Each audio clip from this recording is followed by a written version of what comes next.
ప్రాణం పెట్టారు.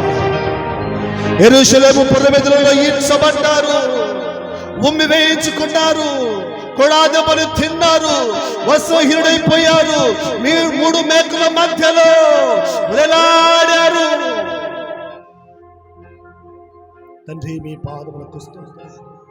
ప్రక్కలో పల్లెపు పోటు, తలపైన రెల్లుతో పచ్చి ముళ్ళ కిరీటము చేత కొట్టబడ్డారు. స్తోత్రం. ఈ త్యాగం, ఈ యాగం, ఈ బలి, ఈ సమర్పణ, ఓ నా తండ్రి, నా కోసమే లోకములో పాపములో చీకటిలో పడిపోయి చెడిపోయి తిరుగుతూ ఉన్న నా కోసమే, నన్ను విడిపించడం కోసమే, నన్ను రక్షించడం కోసమే.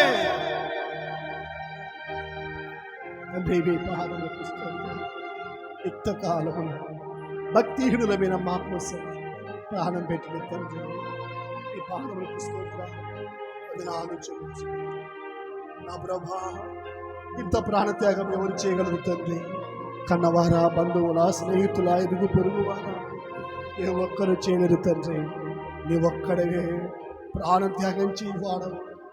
అది నీతిమంతుల కోసము చనిపోవుట అరుదు గాని నిన్న పాపుల కోసం చనిపోయే వాళ్ళు భూలోకములు ఎవరు లేరయ్యా.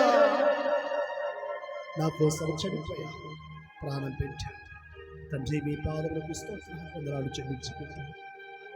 7 మాటలు మా హృదయంలో దీవించండి. మమ్మల్ని, మా కుటుంబాలు దీవించండి.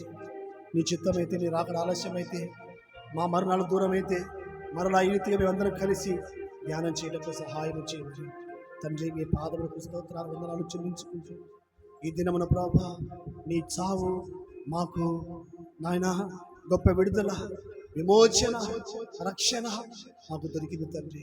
స్తోత్రాలు, వందనాలు చెల్లించుకుంటూ నీ బిడ్డలందరినీ ఒక్కొక్కరిని మనసారా పేరు పేరున దీవించండి, ఆశీర్వదించండి, సదాకాలం తోడే ఉండి నడిపించమని యేసయ్య పరిశుద్ధమైన నామములో ప్రార్థించి వేడుకుంటున్నాము తండ్రి. ఆమేన్.